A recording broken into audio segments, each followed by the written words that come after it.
To the library studio here of the YAHOWAH blog. I'm your host, Craig Winn. We're here with another episode of the Antichrist. It's an interesting term for a lot of reasons, in which I would like to begin this program by discussing them. First, by using Yahweh's statements regarding his beloved Son, our Messiah, the former and returning King of Israel, the chosen one, who is Dod, known to many as David. God proves conclusively that the Son of God is Dod, that Dod is the Messiah, that Dod is the returning King, and that Dod is his firstborn, and that Dod is our Savior. In his Psalms, Dod speaks all about this, affirming it, even describing the way that he would fulfill Passover by being crucified, providing the only eyewitness account of the event 1,000 years before it occurred. You see, Dod, rather than having two lives, has three.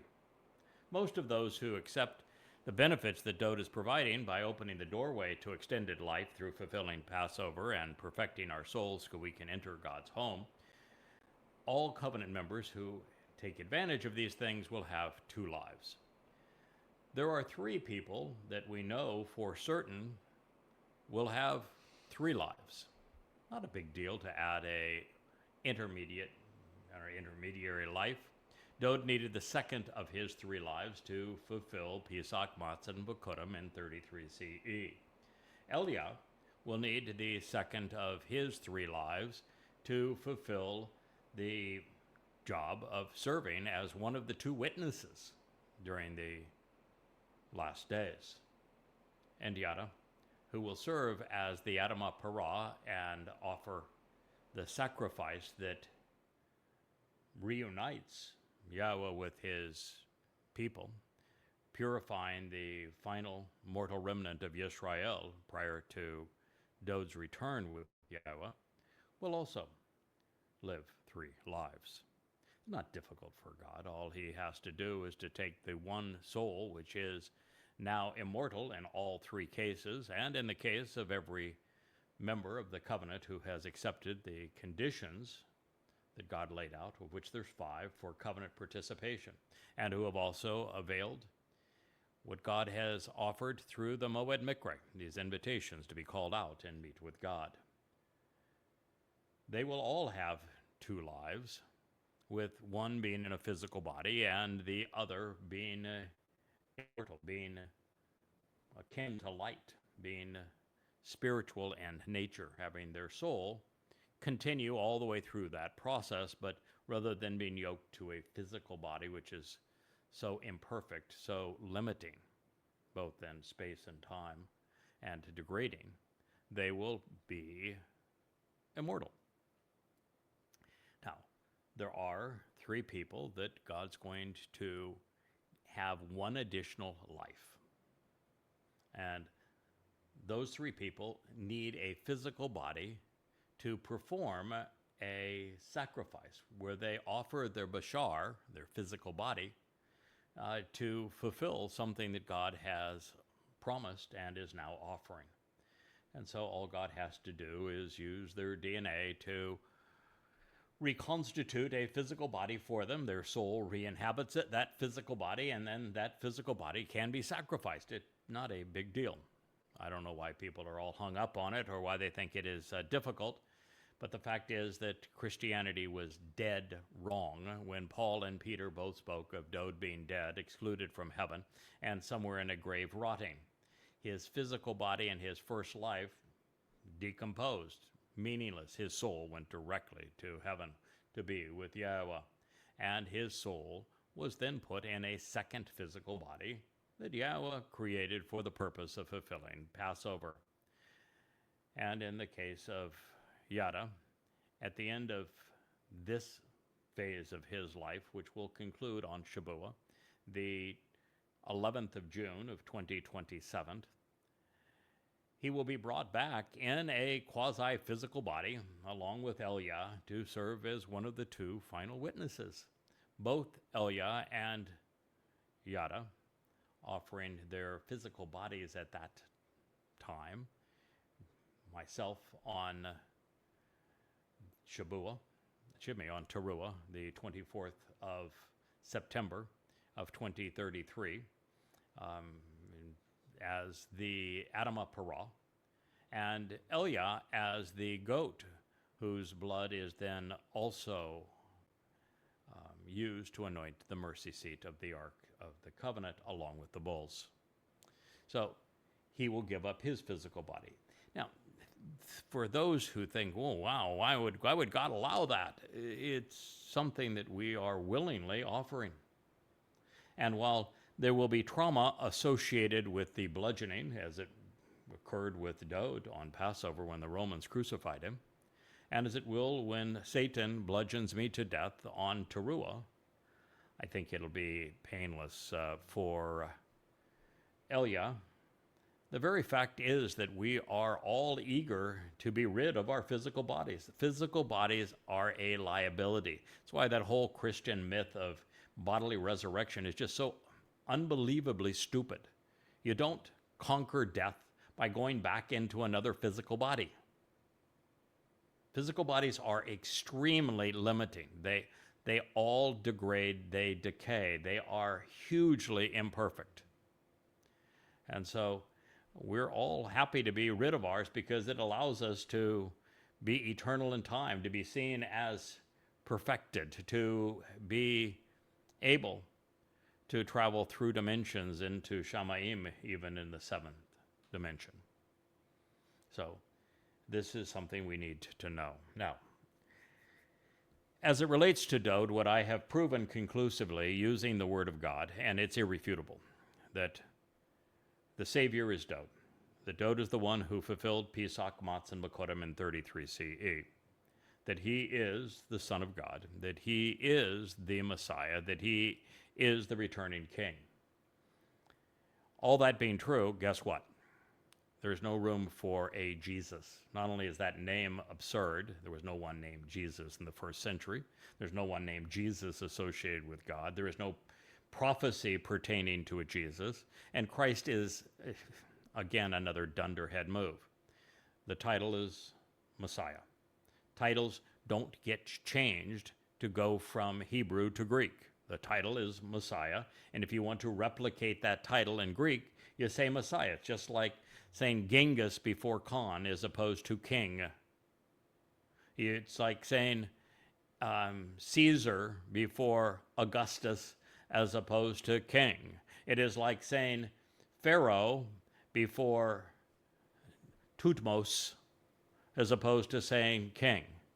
These are the titles that were used in that language, and we replicate the sound, transliterate the sound of those titles. Messiah is a title. It should have been replicated in Hebrew if you wanted to speak of a Messiah, but they didn't. They wanted a Mr. Christ. They wanted somebody that was differentiated from Hebrew. And they made a terrible mistake because Christ, the basis of it, the verbal root, Chriso means to be drugged. But the fact of the matter is there's only one Messiah who means anything to Yahweh. There's only one person he anointed 3 times. There's only one person he said he anointed personally with his own hand. There's only one person that he says is his Messiah, and it is that Messiah that he announced is our Savior, and that's Dowd. There's only one person that God says, this is my son, I am his father, and he did 3 times. That's Dowd David. He doesn't mention a Jesus as his son. He doesn't mention a Jesus as the Messiah.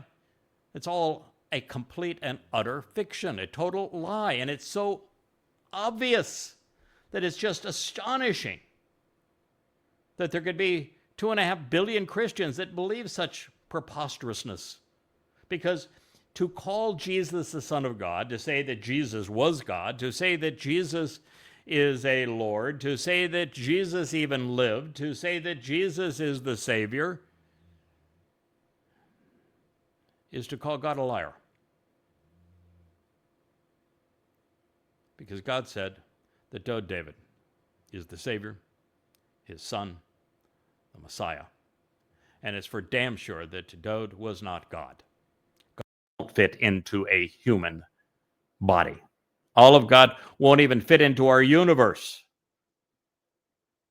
So the whole notion is absurd, and God most certainly can't die. And you don't resolve death through going back into a physical decaying body. The whole aspect, I mean, every aspect of it is craziness, and yet you've got a religion named Christianity off this mythical Christ. So, there is no Christ. Therefore, I like the title of this series, Antichrist, because I am anti-Christ, as should everyone be. If you're informed, if you know what Yahowah actually says, if you give a hoot about God,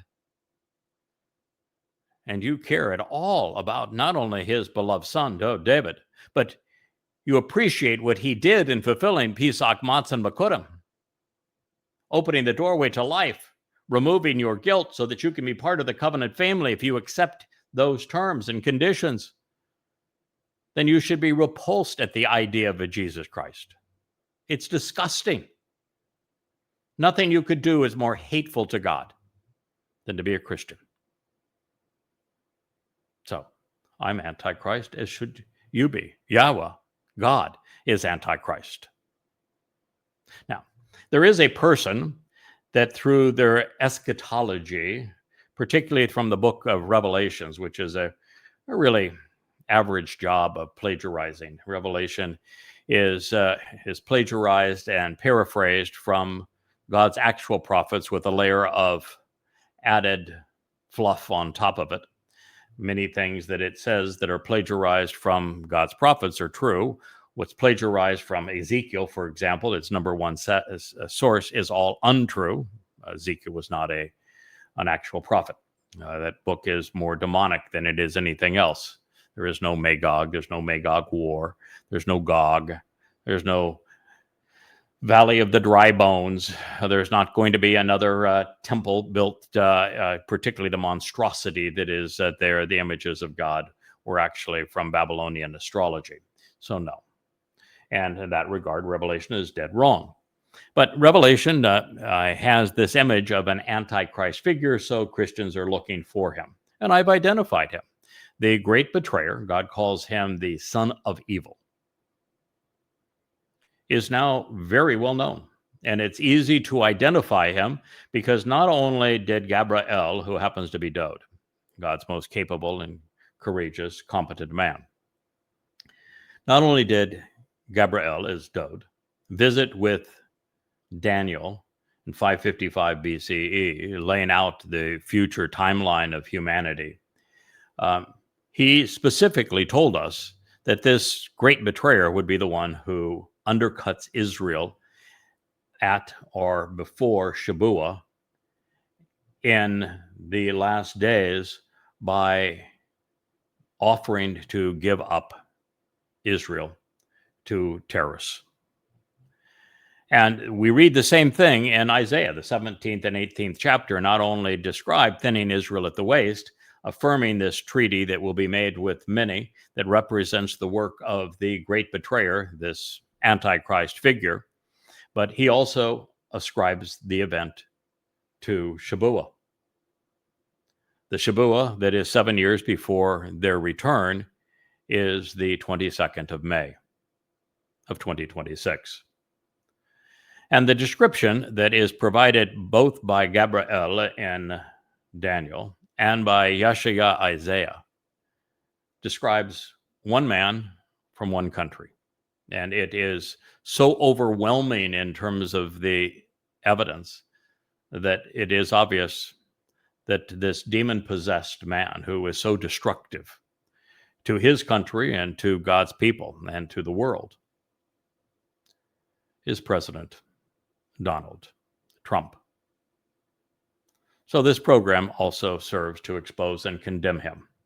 And to do so effectively, one of the things you want to read is the 14th chapter of Isaiah, Yeshaya, because in it, Halel ben Shakar, which is Satan's actual name, Satan means the adversary, is exposed. And as it turns out, the description of his attitude, aptitude, and perversions are, again, a perfect match for Satan. In fact, Satan has a type. If you look at the two most influential men in history who openly admitted that they were demon-possessed, you'd have Muhammad, who both at the beginning and at the end of his presentation of Allah and Islam, both at the beginning of Ramadan, where he had the vision and the experience of being demon-possessed in the cave, he admits that I have been demon-possessed. And just before he breathed his last, he admitted again that he was demon-possessed. And of course, the Quran is filled with odes to demons. There are even surahs in the Quran that are dedicated to demons. Allah is indistinguishable from Satan throughout the Quran. So he spends all of his time in hell. But Paul also admitted to being demon-possessed. He said so in his second letter to Corinth. The last chapter acknowledges that he is controlled by Satan and that Satan found him an interesting victim because of the fact that he had a gargantuan ego. He was a narcissist. So these two men, the two most influential men in history, that created the two most popular religions, Christianity and Islam, both admitted to being demon-possessed, and they both are a type. Paul admitted to being a sexual pervert. Yes, Paul admitted to being egotistical. Paul was an avid liar. Everything he said about God, he truncated from the context it was presented and then twisted the citation so that it no longer resembled what God actually said. He lied from the beginning to the end. And Paul is the person who wrote the first 14 letters of the Christian New Testament, and he created the myth of Jesus by robbing God's son, to David, of his titles and achievements and acclaim, and then slathered on a heavy dose of Dionysus so that the man could appear like a god and die and be resurrected, which is from Dionysus. And so if you look at Paul, you see Donald Trump. But if you look at Muhammad, who was also a rapist and a pedophile, who was a man who was clearly a psychopath, who lied at every occasion, who had no empathy, who destroyed everyone who spoke out against him. He killed every journalist in Arabia. And then he betrayed Jews, even after Jews provided the Quran, because it was rabbis selling Talmud stories that created the religiosity of the Quran. Satan has a type. Muhammad and Paul are his type, as is Donald Trump. So this series is on exposing and condemning him. It did not emerge because I wanted to identify the Antichrist. I really didn't give a hoot. It means nothing to me. I don't care who fills that role. My job is to speak for Yahowah and to expose and condemn religious and political lies so that the truth is heard, the truth is understood. And it's without purging the lies, for example, of Christianity and the lie that there was a Jesus Christ and the lie that Jesus was the Son of God and that he was the Messiah and that he was the Savior and that it was he that was crucified, when in fact all of those accolades belonged to David. And he actually fulfilled Pesach, Matzah, and Bakurim, and that he told us he was going to do so, when he was going to do so, to the exact day, and where he would do so, even why he would do so. You can't process that reality. The lies have been piled on top of the truth, which is what Satan's intent was all along. And the same thing is true with Islam. If you don't understand the motivations of Muslims acting out in the manner of Muhammad and following Allah's orders, Israel won't exist long enough for there to be a mortal remnant in the end. So it's important that I expose and condemn these religions, and I do so. I've written 10 books that do so, in the Twistianity series and also the Goddamn Religion series. So there's 10 volumes of Goddamn Religion that detail every aspect of the Quran, put it in chronological order, reestablish it in the context of Muhammad's life, documenting every aspect of it, proving that, well, Allah was not God and that Muhammad was not a prophet, and that Islam is devoted to the eradication of humanity. And my purpose in exposing and condemning Christianity wasn't to save Christians from them, because they can't be saved from it. They won't listen. It was to not only spare God's people from the continued harassment that they have received by Christians, because Christians, the New Testament demonizes and dehumanizes Jews. That's just the bottom line. You cannot be an honest Christian and not hate Jews. The New Testament requires it of you. It demeans and dehumanizes, demonizes Jews. And so it's important that I expose and condemn those lies so people can be receptive to the truth. So that is the reason that we do these things. Now, the reason that we came upon the identity of the Antichrist, this great betrayer of Israel, is because I wanted to go back into Daniel, where there's some very specific demarcations of time. 2,300 days, 1,290 days. Throughout the book, there are very specific presentations of time. The Moedim, or Moedim, Moed, and a half, is said, tells us that that many of these events are going to play out over 3.5 iterations of the 7 opportunities to be invited to meet with God. And so I wanted to make certain that we had our dates right, based upon everything that can be learned from Daniel. And while I was there, it just became obvious that when describing this evil individual that is going to be part of a confederation that of other like-minded fools, is going to turn on Israel and force Israel to give up its heart as part of a 2-state solution that's going to be such that Israel is indefensible, and the last battle is an all-Islamic assault against God's people, where millions die, and probably billions worldwide.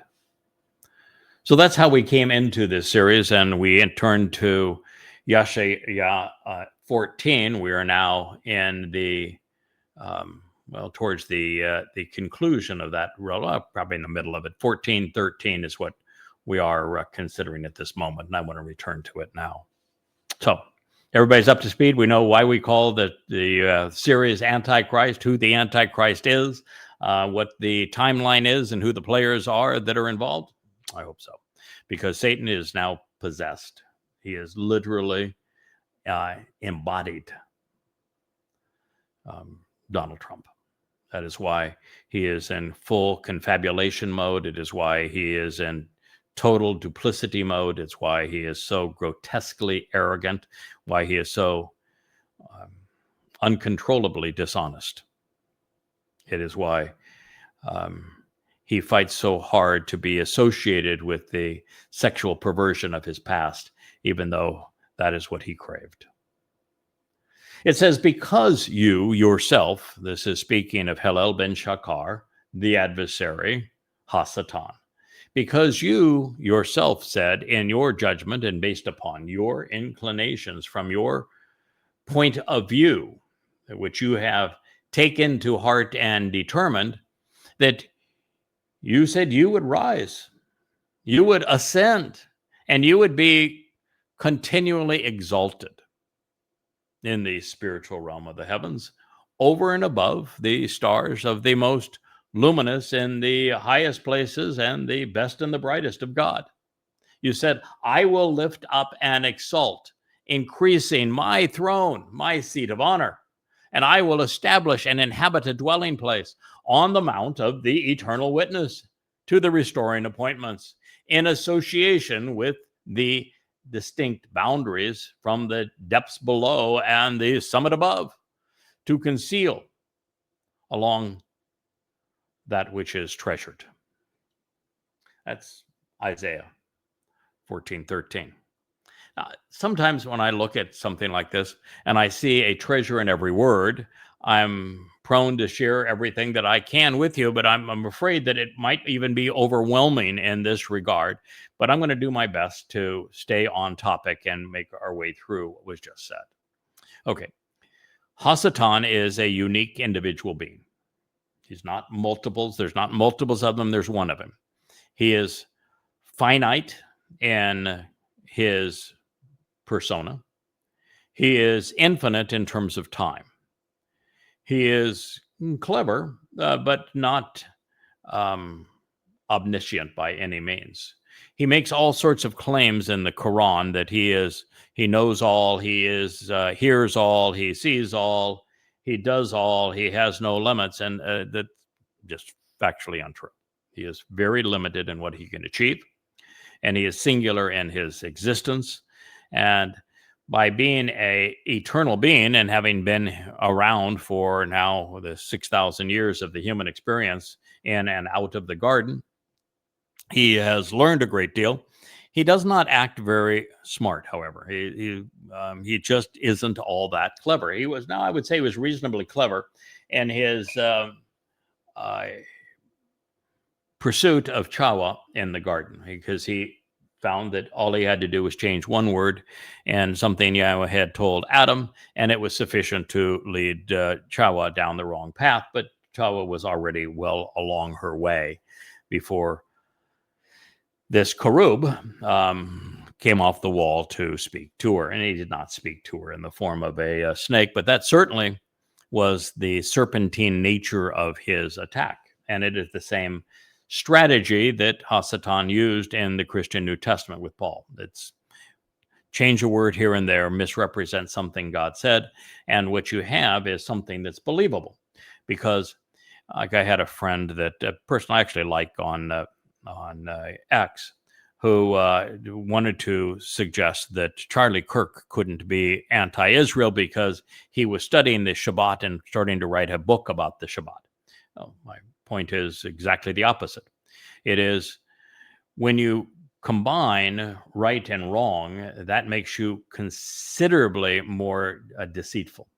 Those who come and make a claim that is all wrong are not believed by anybody. It's when you babble, when you create a mix, a commingling of truth and lies to confound and to confuse, that you become far more deceitful, far more effective in promoting the lie. And such is the case with the Christian New Testament.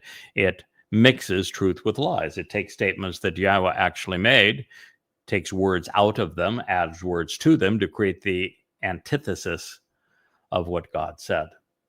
And so you're mixing truth with lies.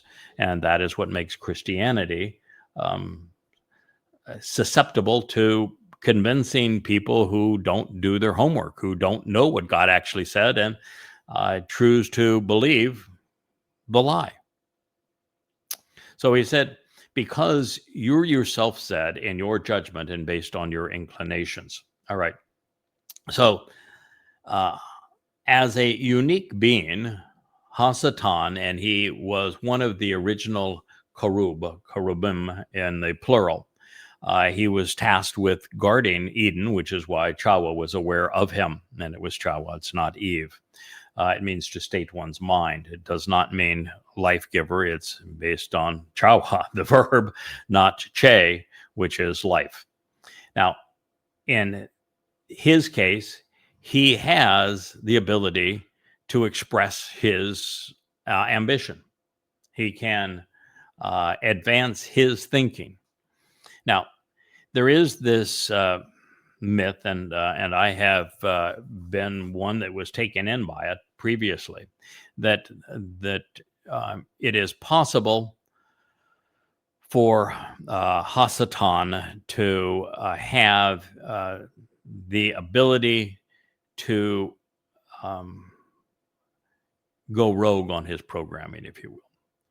Listen, we are told in Yeshaya that Yahweh created him, that he created both good and evil. And God uses both for a specific purpose, which is to make certain that those who choose him do so with a viable alternative to choose religion over the relationship. And so we have adversarial schemes and adversarial players because it is necessary so that free will has some considerable merit, so that there is a filter mechanism on who is allowed to become immortal, spending eternity with God. God doesn't want a lot of people. He wants some very refined, intelligent, devoted, hardworking, steadfast people who are right about him and who valued being right about him. And so that is why Hasatan as a cherubim was specifically programmed to do as he's done. He didn't. It wasn't a happenstance that he snuck into the garden and secretly deceived Towrah. He was there to do exactly that. And it isn't by chance that he created Judaism and Christianity and Islam, really on very similar premises. He was directed to do that. And the purpose is to cause the vast majority of people to be excluded from heaven because they were so thoughtlessly deceived. And the reason I say that he was encouraged to do so and that God actually wanted that to occur is that the more I began to study Christianity and wrote 5 volumes like this, this happens to be volume 2 of 5, is that when you actually compare what Paul wrote and Luke and Peter, Matthew, to what God said, it's obvious, immediately obvious that they were lying. When you read about a God being a man, you know that they're lying. When you read about Jesus even existing and being the Son of God and the Messiah, you know they're lying because God said exactly the opposite.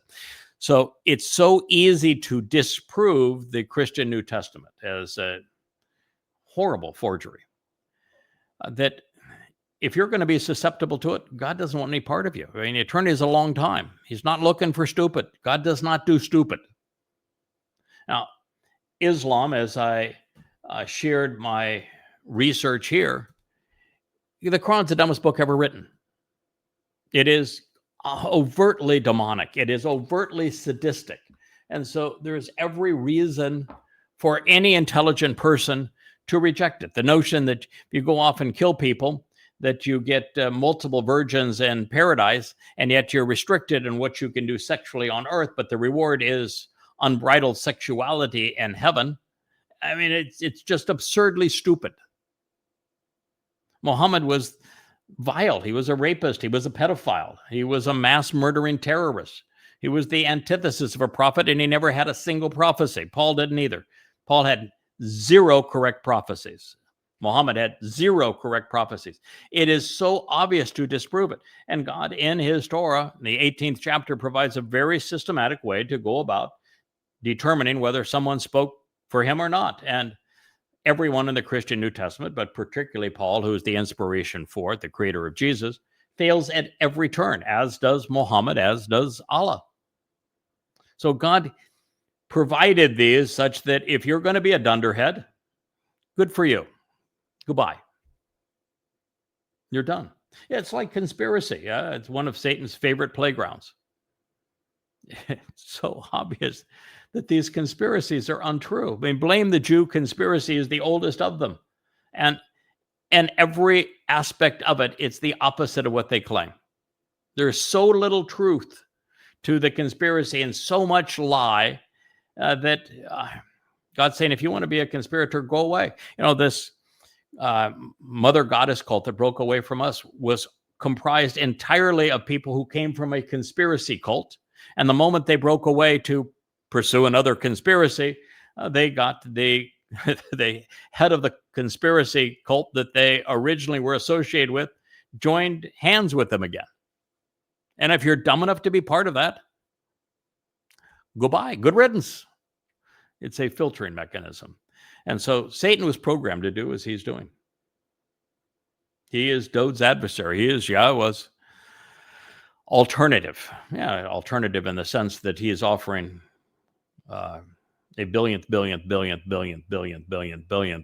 less, and even then, everything he is offering is negative. Well, everything Yahweh was offering is infinity and brilliant and wonderful and emancipating and edifying.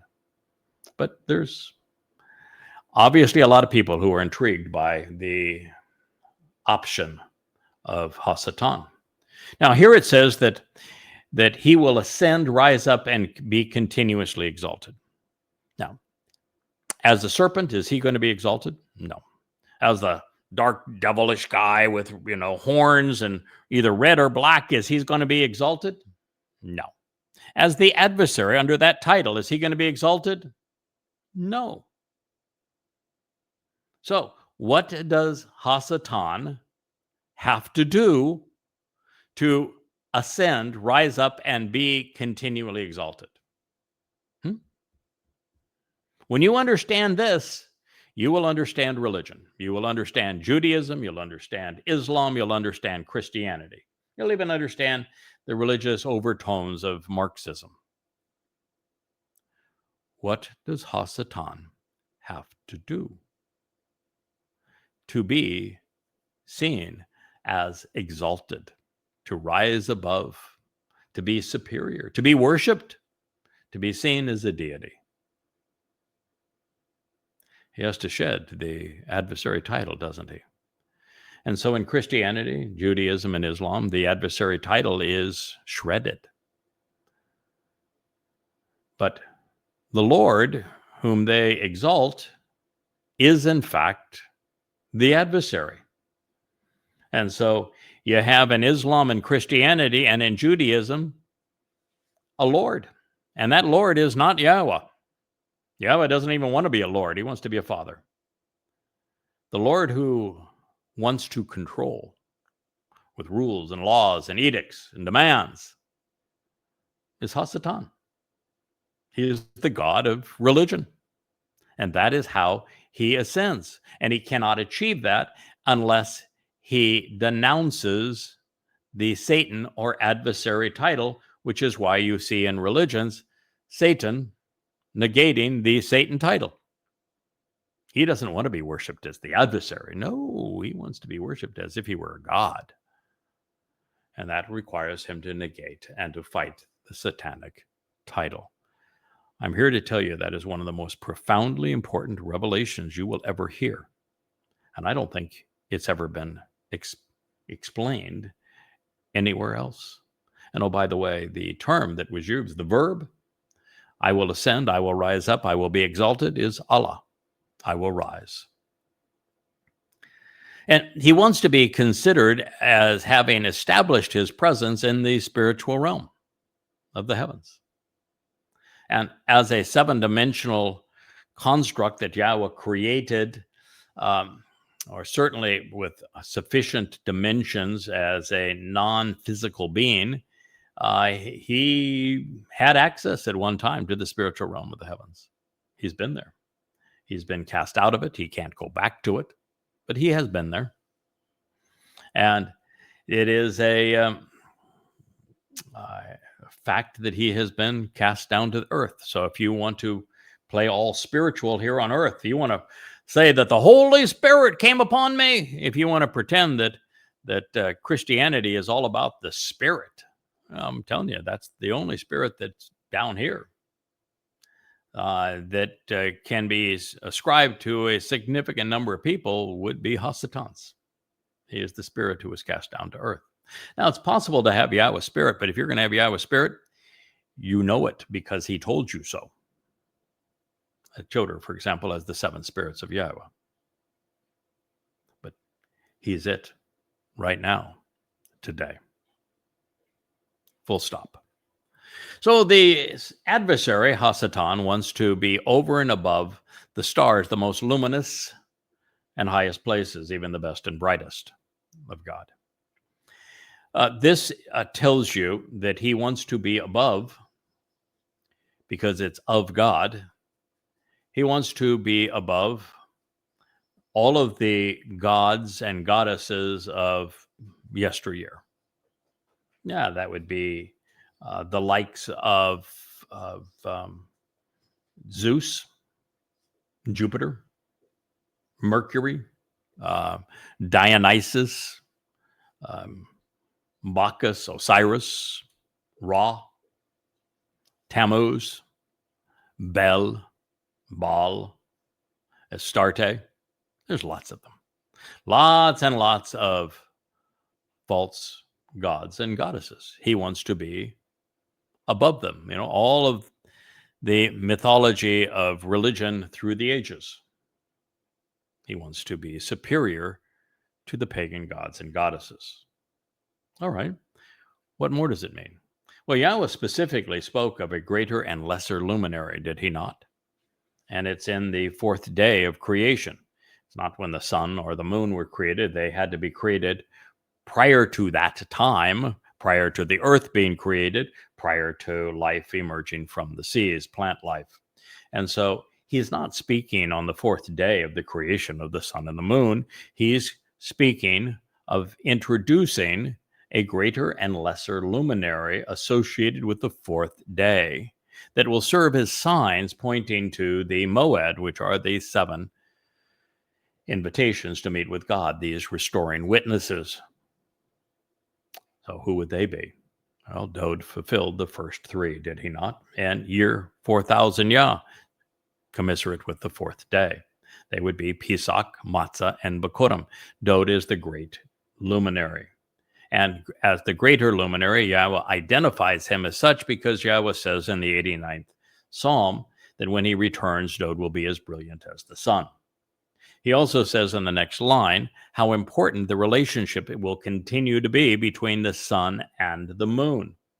And that is because the lesser luminary that reflects the sun's light is the one who not only fulfills the next 2 Moed Mikre, Shabuah, and Teruah, but is the one who enables, therefore, the return of Dode on Kippurim, so that a mortal remnant can return and enter the garden on Sukkah. So these are the 2 individuals who fulfill the Moed Mikre. They are not only linked in that way, but it is the responsibility of the greater luminary, the single most important person who ever lived, David, our Messiah, our King, the very Son of God, and our Savior. It is incumbent upon the lesser luminary, the one reflecting his brilliance, to reintroduce you to him, to explain what he achieved, how, why, when, where, and how you can capitalize upon what he is offering. That is the relationship between these 2. And of course, Hasatan wants to rise above them. That is why it is the corporeal expression of the adversary of Satan, Donald Trump, who arranges to bludgeon me and take my life on the Temple Mount with my advocacy. I will have all of the Malach that currently protect me, and I will have the 7 spirits of Yahweh who enable me to stand aside so that he can take the physical life out of my physical body so I can fulfill the role of the Adamah Parah on Teruah. Because Yahweh will use that sacrifice to purge the mortal remnant of Yisrael of their religiosity.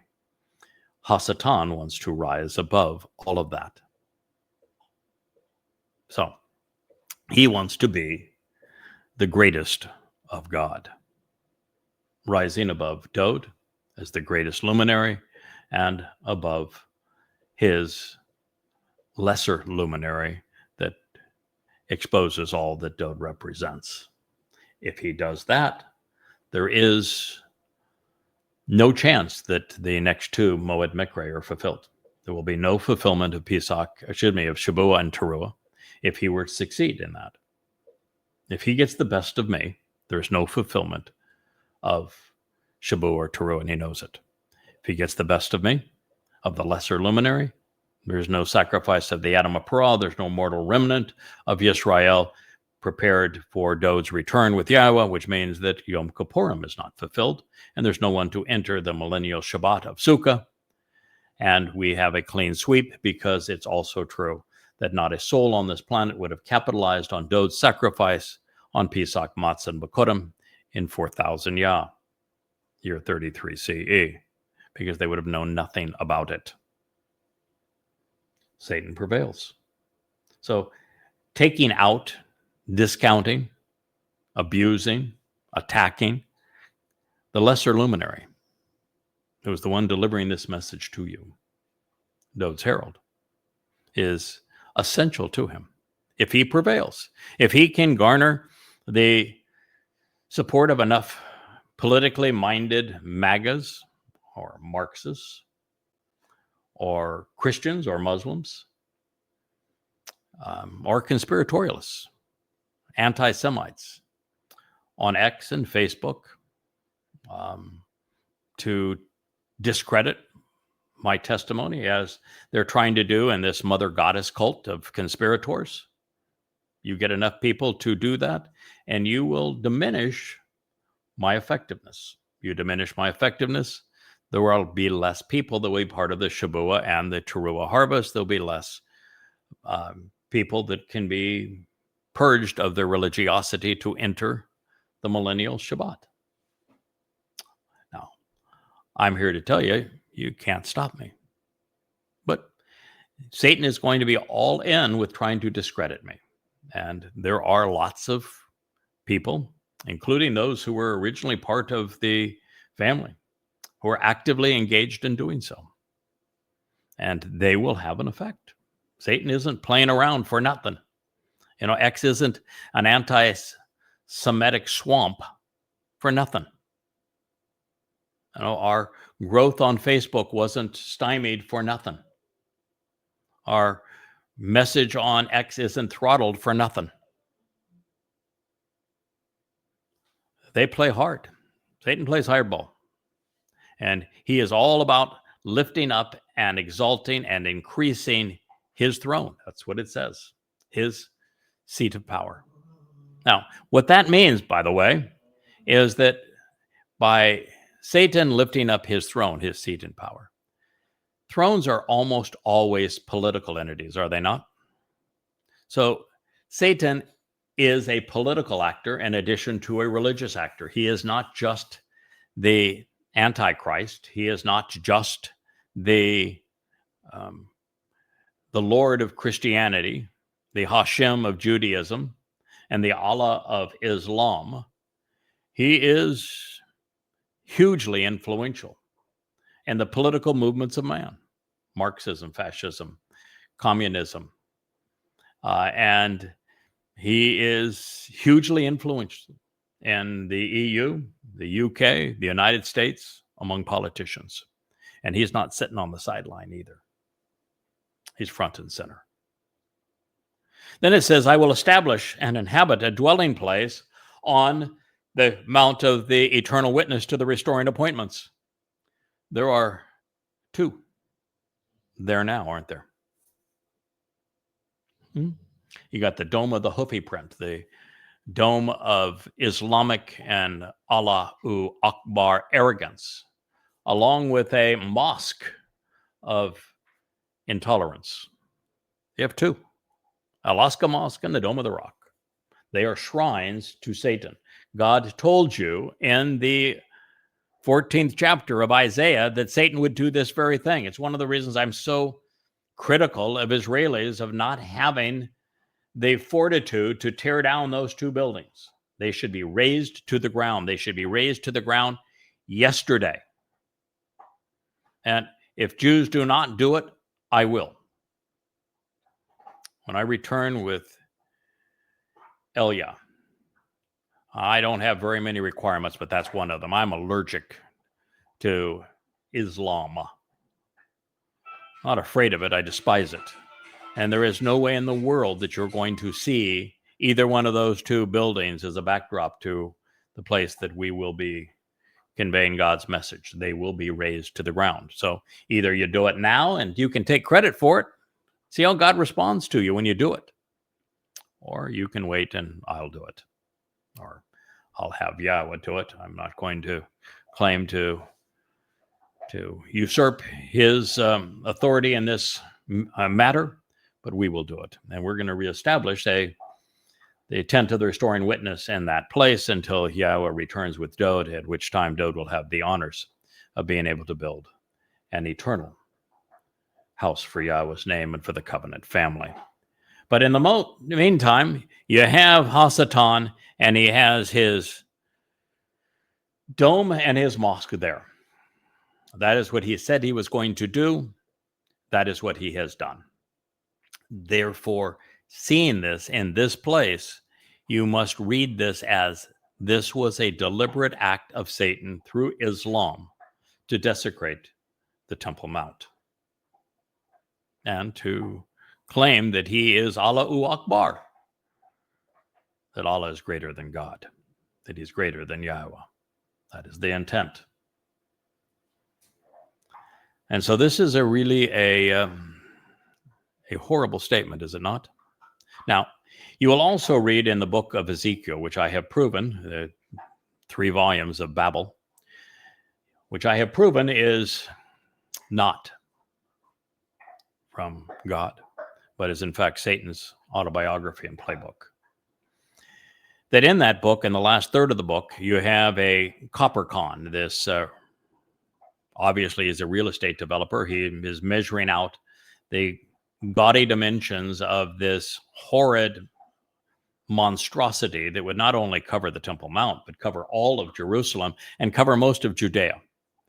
It's Trumpitis, Trump Tower on steroids beyond imagination. That is what is being foretold. And the man is a coppercon that is doing it. Of course, that's Donald Trump.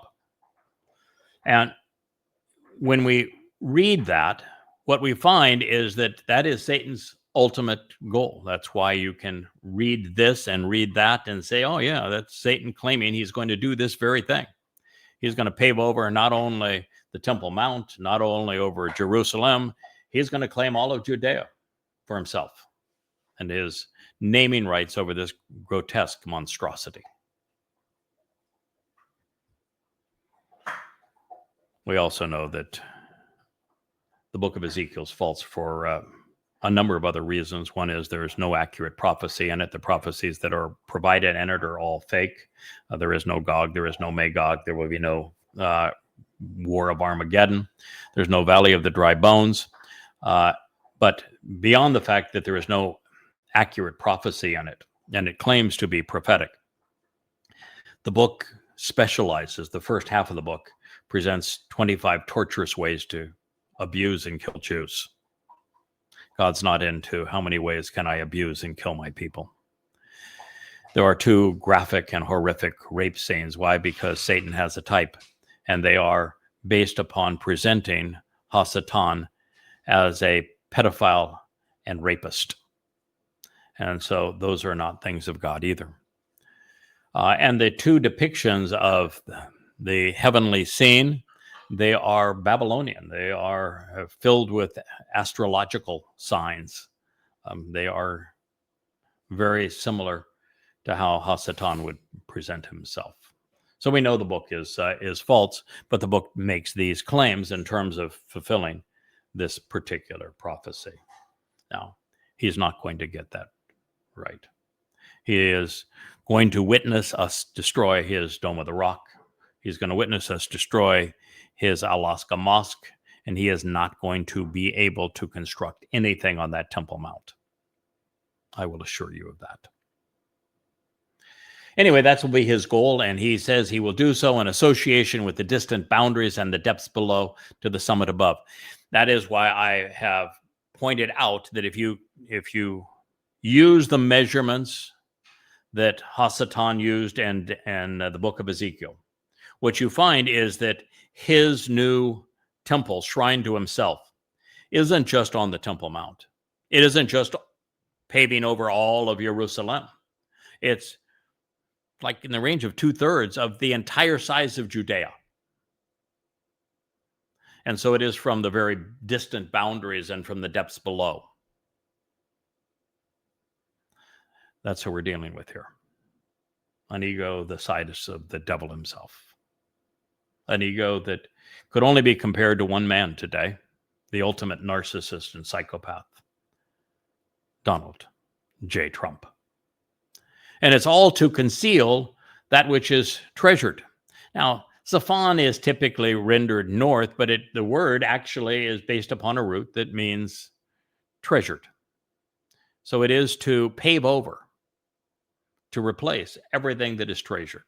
The city of Dode, Zion, the signs that are posted along the way, the summit of Mount Moriah, the Temple Mount, the ultimate home that will be built on top of that Temple Mount for the covenant family and for Yahweh and for us to enjoy. The beloved city of Jerusalem. He wants to conceal it all and to conceal everything that occurred there, including what David actually achieved by fulfilling Pesach, Matzah, and Bakodim in that very place. That is what he has achieved, striving to achieve. So I hope I didn't wear you out here with a too detailed a presentation of Isaiah 14:13, but there are a lot of insights here, and I wanted you to have an appreciation for what is being conveyed, because Yahowah, he's a really special, gifted man. Well, Yahweh obviously inspired him, and he is writing about things that God told him about, and that he was actually able to witness by having his soul taken forward in time and then back in time again to write about it, as the nature of Yahweh's ability with his prophets. He is just an extraordinary man. He is the man who was the first to really put God's whole story together from beginning to end. I think he did a marvelous job. I just think he is a great treasure, which is one of the reasons I'm so grateful that we have the great Isaiah scroll. So those who seek acclaim, as Hasatan does, the adversary, Satan, seldom deserve it. And we'd be better off without having drawn undue attention to themselves. Now, I can speak personally to this. I began, and for the first 10 years that I did this on behalf of Yahweh, with the exception of exposing and condemning Islam, which I felt I should have the fortitude and the confidence in Yahweh to write Prophet of Doom in my own name, and I did. And now that it is goddamn religion, it's still under my name. I have that much confidence in Yahweh that I will be the only person to ever expose and condemn Islam effectively and survive it. So I wrote that on my name. I did 10,000 radio interviews on virtually every syndicated radio program in the Western world under my actual name, because I have no fear. I have total confidence in Yahweh's commitment to protect me, because, well, he promised to do so. And because, quite frankly, I'm doing as he requested and doing a very important mission for him. When I began translating Yahweh's Torah, prophets, and Psalms from the Dead Seas, from the oldest extant witnesses, and scrubbing them of the rabbinic diacritical markings, all of my books didn't have that name. There was none of them. You couldn't even find that name anywhere associated with Yada Yahowah. Yada Yahowah. You see, that means to know Yahweh. This is the name that I cared about, and this name was only used because I came to know this name, and this verb here that serves as a name, and one that Yahweh uses quite frequently as Yada Yahowah, is to say it's important that you know, appreciate, understand, and acknowledge Yahweh. But the name at the bottom, it was Yada, one who'd come to know. And I did that for the first 10, 12 years that we were together. And then one day, it became obvious that Yahweh had a title that he wanted me to use to convey this message to his people and to the world. The first was Choter. It's in Yeshaya 11. The entire chapter is devoted to it. The next is Nakri, which in Isaiah is Nakar, same word, which means observant foreigner.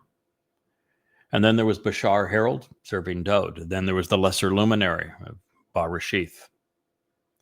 And then there's the Adam of Perah, the bloody red man of the earth who is a productive bull. And then there's Yada, as a name, one who knows. And then there's the cold voice of Yahowah. And then there was the final of the three Zeroahs, the one cultivating these harvests. It was on and on and on and on, with perhaps in the range of as many as 1,000 prophetic statements regarding the role that this individual as the bull would play in the end, and how important it was for the fulfillment of these Moed Mikre. That's why I introduced this program by saying that Dode did the work. He fulfilled Pesach, Matzah, and Bakurim, but nobody knows about him. Had I not accepted Yahowah's request and served in this regard. And so Yahowah is really unique in the sense that he makes no attempt to do anything on his own. He does everything through people. And those people that he chooses to work through, he discloses. In fact, he makes it an important distinction that you know who God is communicating through because he tells you about them. And he wants you to know them because he wants you to trust what they're saying. He wants you to listen to what they're saying. He wants you to act upon it. That's why in Solomon's speech on Towrah, at the dedication of the house of Yahweh's name on the summit of Mount Moriah, God was really clear. This Nakri, who is a Zeroah named Yada, is going to speak as his voice was coming out of the sky to you wherever it is that you live, and you need to listen to him. And so it was essential to complete this mission as Yahweh intended, that I do the thing that I least wanted to do. And that is to shed anonymity and to acknowledge the obvious, that Yahweh wanted his people to listen because he was announcing that he was speaking through this individual. And with that, you become a target. With that, you gain responsibility. With that, your life is forever changed. It is what I wanted the least. I think it was the second most difficult thing that Yahweh asked of me, and the most difficult by far was not becoming the Adam of Perah, knowing that I'm going to be bludgeoned to death on the Temple Mount on Towrah in 2033. I'm delighted that that's going to happen. I get rid of my physical body and accomplish something really worthwhile. It's a lovely thing to be able to do. No, the most difficult, when after shedding anonymity, God said, I want you to go into social media and we're going to proclaim this message. You're going to turn on the camera. You're going to get a microphone. You're going to have the lights, and you're going to speak directly to my people through the YAHOWAH blog. And to be exposed in social media in that way is to endure what Moshe and Dode endured. People are really mean. They don't like God. They don't like what he had to say. And if you speak for him, they're vicious. That's the toughest ask along the way. So I would tell Hasatan, if he would listen to me, that, and he's nowhere to be found around me, that trying to draw attention to yourself is a terrible move. It always ends poorly. You ought not seek fame. So arrogance is the product typically of insecurity and of hiding it by pretending otherwise. Those who are comfortable in their own skin and confident in what they know and what they're doing shun the burden to the greatest extent possible. Even when it is God-given, a claim puts a target on the recipient, and it makes them ever more susceptible to attack. Now, I know this all too well, because in preparation for this job, I lived most of my life in and out of the spotlight. And if it were not from Yahowah, referring to the role that he has asked me to play as the lesser luminary, reflecting his son's brilliance, as the Nakar, observant foreigner, as the Choder, stem from the main branch. I would have loved being anonymous as Yada. You have all the benefits and none of the responsibility. But that wasn't what God wanted. And, God has been disappointed by his people for far too long. He deserves better. And although he should have been able to find much better than me, he couldn't, because there was no one willing to listen to God and do these things. Makes me very sad for God. I am exceedingly disappointed for him that I was the best he could find. He deserves better. And many times I said, God, what in the world were you thinking, choosing me to do this for you? And then I hear him, what in the world are you saying, kid? Look at you. You've written 35 books, by the way. The most recent that I've written, Towrah, Time of Trouble, is now published on the Yada Yahowah site. Joe Page and I had a lovely conversation this morning, and it is right there, published. The 9th volume of Yada Yahowah this is the volume 5 of that series. Volume 9 is up. It's 825 pages. It's up there, and it's all of its beauty. You can go to YAHOWAH.com now and read the entirety of it. I want to thank in particular Mike Biotti and my good friend J.K. James for editing this book. They went through it multiple times. I also had help editing from Mariah, but the dedication to fact-checking and editing that Mike and James have done, it's astounding.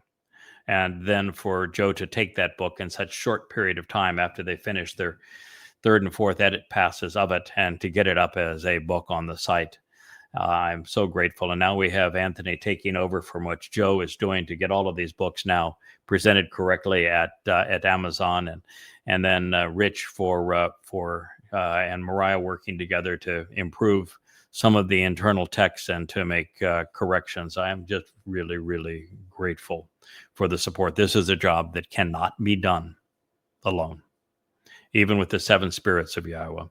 And in this process, one of the things I've come to recognize is that Moshe was a great man.